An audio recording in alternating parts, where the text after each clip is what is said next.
Respected director sir, principal ma'am, all teachers and students, good morning. Sikandar और सन्यासी। यह उन दिनों की बात है जब सिकंदर भारत का पश्चिमोत्तर प्रदेश जीतने के बाद वहां का बेशुमार खजाना लेकर वापस यूनान लौटने की तैयारी में था। तभी उसे विचार आया कि भारत से इतना कुछ ले जा रहा हूँ तो क्यों न यहाँ से एक सन्यासी भी अपने साथ ले जाऊँ।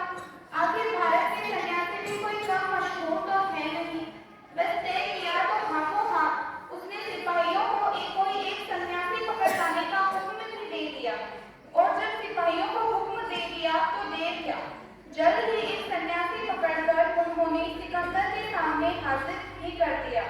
उस सन्यासी का नाम था दांडियायन। उसने तो आते ही सिकंदर से इस तरह बेवजह पकड़कर ले आने का कारण पूछा।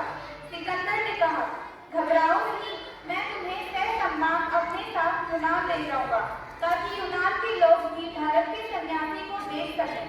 दांडियायन ने कहा, वह तो ठीक, पर मैं यूनान जाना चाहता ही नहीं। सिकंदर बोला, तुम्हें शायद पता नहीं कि मैं सन्यासियों और फकीरों की बड़ी इज्जत करता हूँ। तुम्हें वहाँ न सिर्फ सम्मान मिलेगा बल्कि मैं वहाँ तुम्हारा एक शानदार आश्रम भी खुलवा दूंगा। दांडियायन बोला, हे यवनराज, मुझे लोभ देने की कोशिश मत करो। सन्यासियों को लोभ से नहीं जीता जा सकता। मैं किसी कीमत पर यूनान नहीं जाऊंगा। सन्यासी की ऐसी अकड़ देख सिकंदर हंसता हुआ बोला, सुनो, मैंने पूरी धरती जीत ली, मुझे रोकने वाला कोई नहीं। तो जब मैंने तय किया है तो तुमको चलना तो पड़ेगा ही, और जब चलना ही है तो बेहतर है कि राजी खुशी चलो।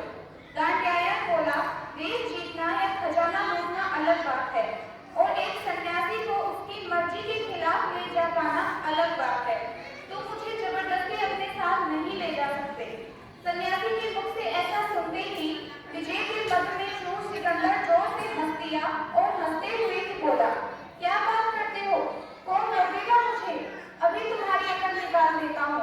इतना कहते कहते सिकंदर ने सन्यासी को बांधकर एक रथ में बिठाने का हुक्म दे दिया। हुक्म तुरंत अमल में लाया गया और देखते ही देखते सन्यासी को रथ के अंदर बांध दिया गया। सन्यासी को बांधे जाते ही सिकंदर उनके पास पहुंच गया और पहुंचते ही थोड़ी अकड़ से पूछा, क्या अब भी तुम सोचते हो कि मैं तुम्हें नहीं ले जा सकता? दांडियायन बोला, हाँ। सिकंदर ने आश्चर्यचकित होते हुए पूछा, वह कैसे? दांडियायन बोला, तुमने मेरे शरीर को बांधा है। शरीर पर अवश्य तुम्हारा जोर है, परंतु तुम्हें मेरा शरीर चाहिए या मेरी संन्यास चेतना? यदि मेरी चेतना चाहिए तो वह मेरे नियंत्रण में है। वह यूनान जाकर खामोश हो जाएगी, फिर तुम्हारे पास रह जाएगा मेरा शरीर। तो तुम उसका करोगे क्या?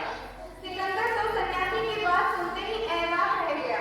उसने तुरंत माफी मांगते हुए सन्यासी को आजाद कर दिया। वह समझ गया कि वाकई राजाओं को हराना या खजाना लूटना अलग बात है, परंतु एक पक्के सन्यासी को ले जाना या उसका दिल जीतना दूसरी की बात है। सार, सन्यासी की ही नहीं, प्रकृति की रचना में हर मनुष्य की चेतना पूर्ण स्वतंत्र है। उसकी मर्जी के बगैर उसके मन से कोई कभी कुछ नहीं करवा सकता है, लेकिन यह उसके लोभ और भय ही हैं जो उसे दूसरों का मानसिक गुलाम बनाए हुए हैं। जो कोई मनुष्य जहाँ कहीं हो वह जैसा भी हो, सिर्फ मन से भय और लोभ हटा ले तो वह सन्यासी ही है, क्योंकि